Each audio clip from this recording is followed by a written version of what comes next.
Riots and protests are erupting around the world over the ongoing coronavirus lockdowns, which are probably only going to get worse as they start to say that we are facing a second wave. And I'll tell you what, it's a rock and a hard place. We don't want more people dying.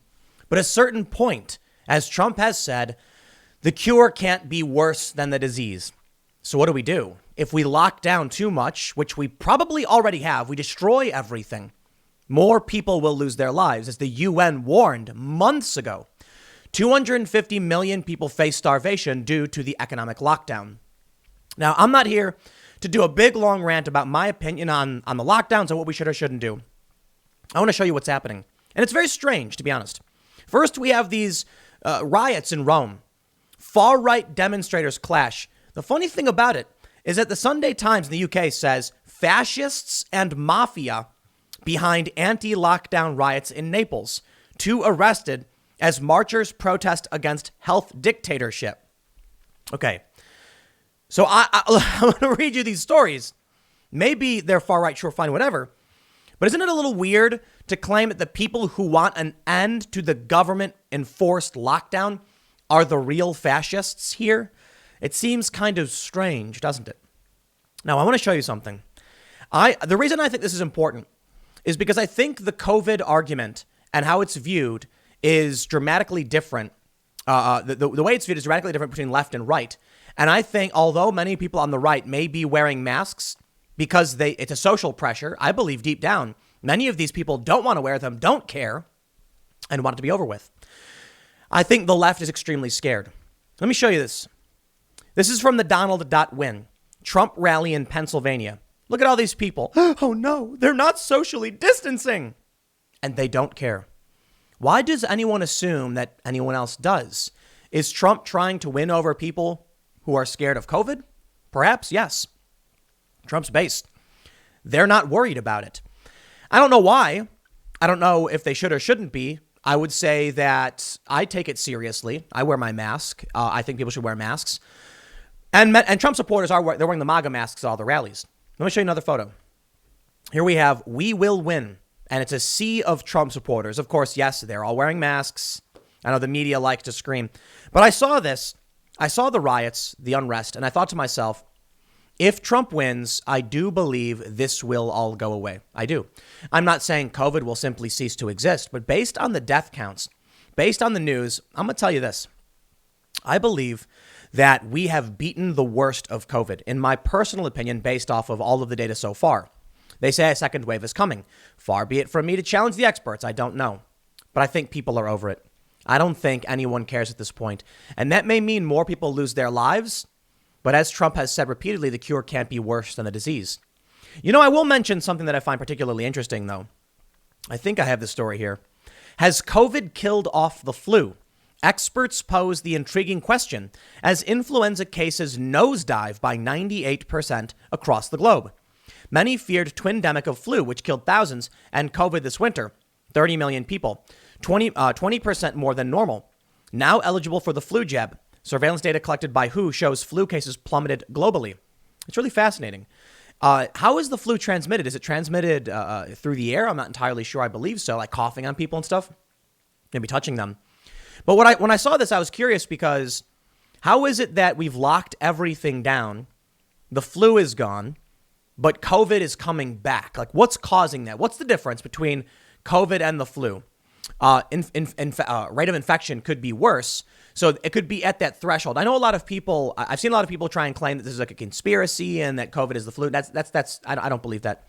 What I'm saying is if the infection rate for flu is just below that number it needs, and then the lockdown is working getting rid of it, and COVID is just above it, it stands to reason that you could theoretically just end COVID with a lockdown. But I'll tell you this, we've been locked down. COVID is coming back. That means the lockdown didn't work. And now the World Health Organization and the UN are saying we shouldn't, lock down anymore. So listen, I think a lot of this is going to come down to whether or not people are scared of COVID. And it may be that more people are scared of COVID than aren't, in which case Trump may actually lose. This election is very, very strange. But I want to tell you something. So we do the Timcast IRL podcast, and we want to book anybody and everybody to have a conversation. You're welcome to come in, hang out. And I think we have been lacking for leftists.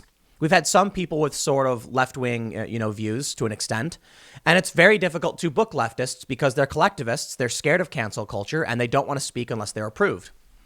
I tried interviewing the Democratic Socialists of America a couple of years ago, and they said they had to go through like a process to determine whether or not they could actually do the interview. With the right, I could walk up to any right-wing individual and say, I'd like to interview you. They'll be like, go for it. So right now, the reason I bring this up, we're trying to book many people for the Timcast IRL podcast. It's really funny. It's a conversation show, which many of you may have seen it. Check it out, youtube.com/TimcastIRL. The left is terrified. They're scared of COVID. So I put out a tweet saying that it's always been very difficult to book leftists. I had a few people do this public posturing of, I'll go on your show. And then I responded with, awesome, we'd love to have you. It's a live in-studio show at 8 p.m. Monday through Friday. Here's the dates we have available. 2 individuals agreed to it. And then they publicly said, we're going to debate, blah, blah, blah, whatever. And all their fans are hooting. And they privately messaged me saying, we're not coming. Both individuals said, we're scared of COVID. There's a poll from Gallup that shows that 5% of Democratic men feel ready to re-engage with the world and go back to normal. And it's something like 60% or so of Republicans. So Donald Trump really does need to convince the moderates, which they didn't have data on the moderates, unfortunately.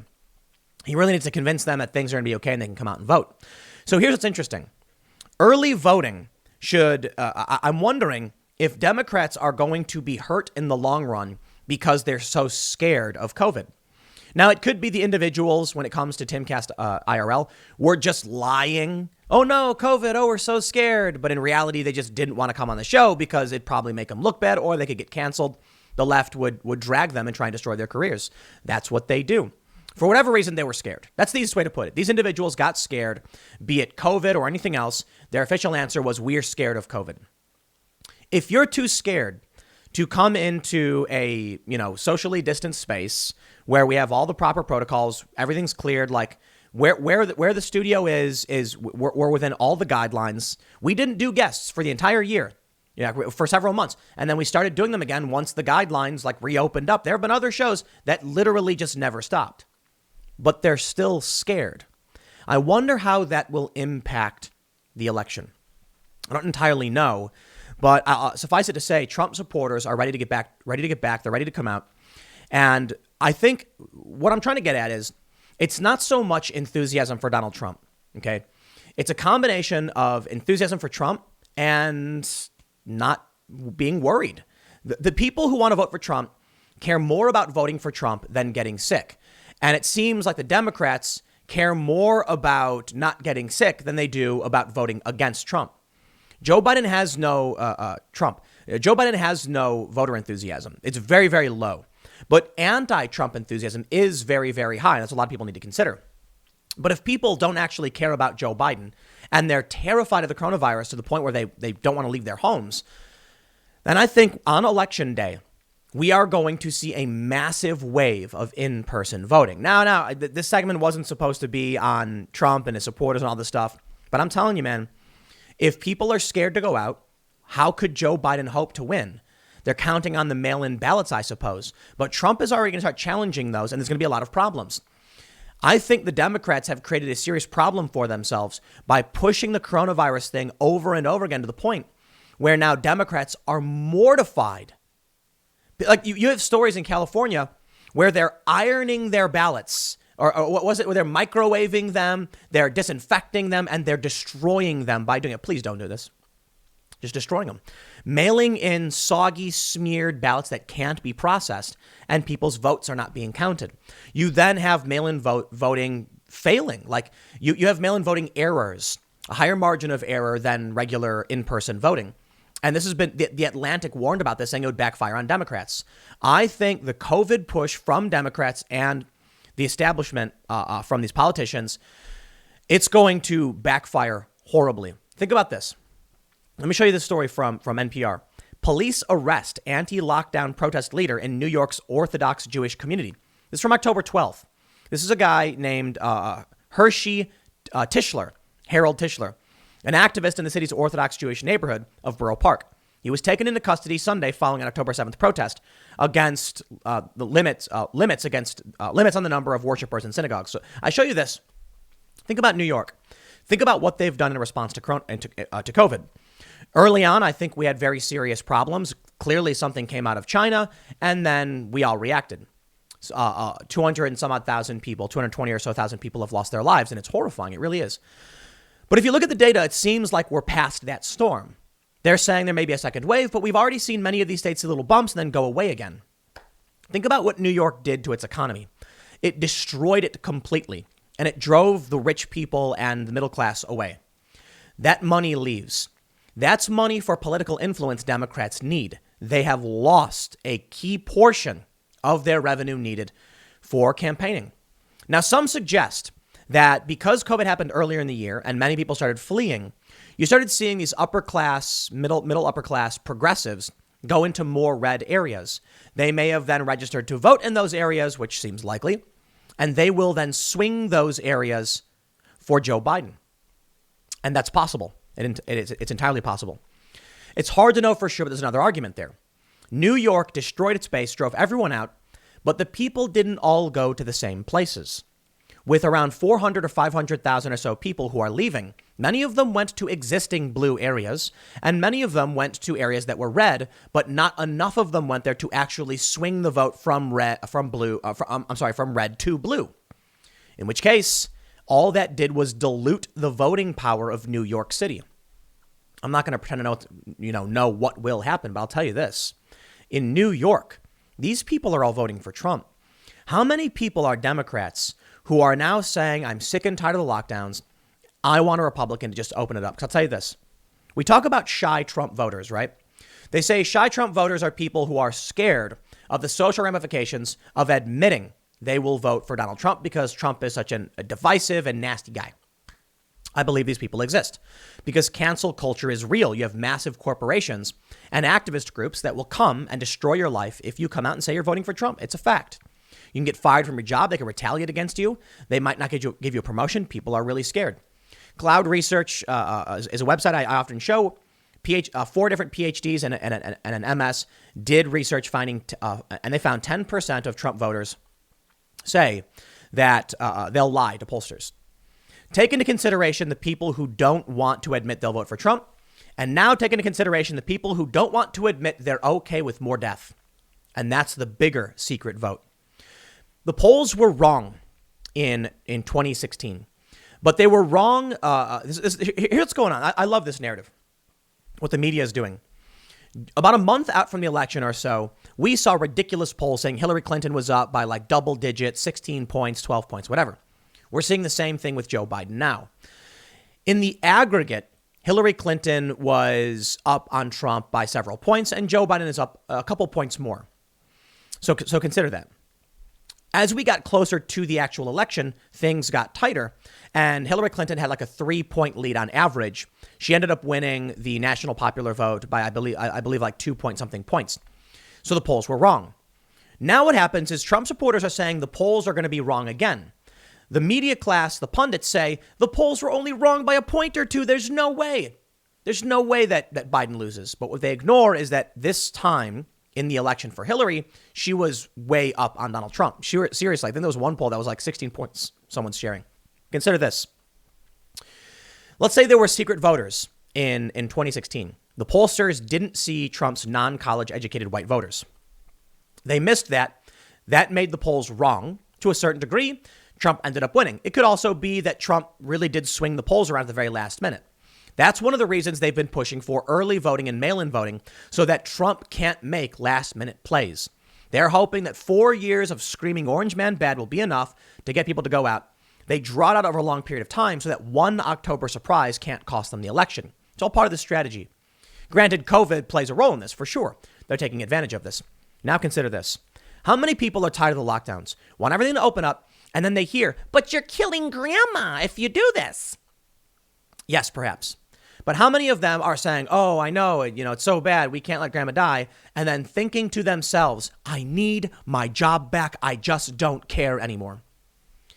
I'd be willing to bet people are a bit more selfish than we realize. And I often say, I'm not saying it to be disrespectful. I'm just saying that at the end of the day, man, people need to take care of themselves first. That's an individual's priority, themselves. We are not part of this, ant colony all serving the queen. So when the lockdowns get really bad, people lose their jobs, and everyone says it's Trump's fault. They're probably like, yeah, Trump's so bad. And they say, if we release the lockdown now, a lot more people are going to die. And they're like, oh, yeah, that's crazy. And then Trump says, we got to open up. We got to open up. And these people are probably not willing to admit they're okay with the idea that people will die if we do open up. I mean it. And I know there's going to be a lot of leftists saying, like, look what Tim is saying, that people would rather someone die. It's like, yes, people are selfish. People are selfish. Sorry. But I got to tell you, when you look at the data, 99% of people recover. I think for the people about over 70, it's like 97.5, I think, which is a fairly high mortality rate. But a lot of these people, you're over 70. I don't want anyone to get hurt. I don't want anyone to die. So we definitely need to protect the vulnerable. But take a look at what the World Health Organization is saying about this. No more lockdowns. You got to reopen. Take a look at what's going on in Sweden. So I've got a friend in Sweden, and I asked her, how is it? And she said, it's great. And I was like, you guys never locked down? Nope. Have you, have things been rough? Have businesses been closed? Nope, everything's normal. Okay, but where? Stockholm. Okay, everything's fine. Everything's normal. Yeah. You've not noticed people dying? Nope. Are people dying? Yeah, some. And I'm like, but everything seems to be fine. Yeah, we haven't noticed anything. So they're going about their lives as normal. They never locked down, and their curves look comparable to ours. Now, of course, many on the left will say they've got universal health care, blah, blah, blah, and for sure, and tests are easy to get. Absolutely. Those are things to consider. But those are arguments for a healthcare system, not against a lockdown.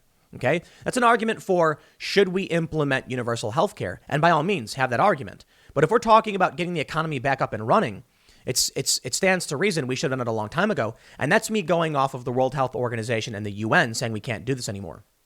Long story short, I suppose. We got riots. We got thousands taking to the street of London.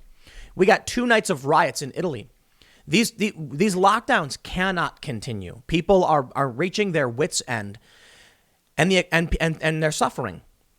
So I wonder, ultimately, if Donald Trump is calling for opening the economy, I wonder how many people hate Donald Trump but agree with him on this one and just want things to be normal again. Joe Biden has said he'll listen to the scientists. And many scientists have said we should lock down. In fact, Anthony Fauci recently called for a mask mandate, saying if people won't wear them, perhaps we should mandate them. That's who Joe Biden would listen to. Trump is betting that most people want life to return to normal. Joe Biden is betting that most people just believe whatever the mainstream media tells them. But I think the problem with Democrats is that they view people like statistics. They view them as numbers. Trump views them as people. Trump is then preaching to an individual's baser instincts and their desires. And Joe Biden is operating on the assumption that the numbers they read are correct. Here's how many people think this. Here's how many people think that. This is the appropriate approach. Trump came out and said Black Lives Matter was a Marxist organization. And he goes, if I'm wrong, I'll lose an election. I mean, it's not even about that. It's about whether or not people know and agree. But Trump came out and says that. When Trump talks, he speaks like he's being authentic and real. And for all of his faults and all his problems, too. And of course, the dude lies a lot. He does. He's wrong a lot. The media accuses him of intentionally misleading people. I think it's fair to say he's wrong. Whether or not he's lying intentionally is hard to prove. But the issue I see is with Joe Biden, we're looking at a massive lockdown. We're looking at thousands taking to the streets. We're looking at protests. But in the United States, when it comes to Trump, we've got massive rallies. We've got people who are not socially distancing. And these rallies, they're thousands upon thousands of people standing side by side. I don't see Joe Biden getting that. So look, ultimately, I don't know. I saw this story about the riots in Italy. And I thought to myself, will we see something like that? If Joe Biden wins, he will lock things down. He absolutely will. Because we've seen it from the governors. We've seen it from Cuomo. We've seen it from Murphy and Wolf. These Rust Belt states, Gretchen Whitmer, they have locked everything down. Even though we now know it's unconstitutional because it's been ruled in several different instances, though I don't think we have a Supreme Court ruling yet. Joe Biden will likely do this. You look at what's going on in Europe. Joe Biden will follow suit and lock down. And then we may actually end up seeing mass riots because these people supporting Trump, I tell you, you know what freaks me out? I could never imagine a 45-year-old like tradesman throwing a Molotov, but you lock the country down, you start arresting people and doing what they're doing in Australia, and I think you might end up seeing that. Anyway, look, I originally wanted to talk about the riots in Italy and all that stuff, but seeing these rallies of Trump supporters, I started to realize I think the media is wrong about COVID. What I mean is that people are voting based on this, and they'll vote for Biden because they're not happy with Trump's job. But Trump has called for reopening the economy while protecting the vulnerable. I think regular people are saying that's what I want. And the media thinks most people are going to reject that and just want lockdowns. I guess we'll see how that plays out because we are in the election now. It's not so much about election night. It's now. Election night is just the top of the hill. Next segment's coming up at 4 p.m. over at youtube.com/Timcast. It is my main channel, different from this one. Thanks for hanging out, and I will see you all over there.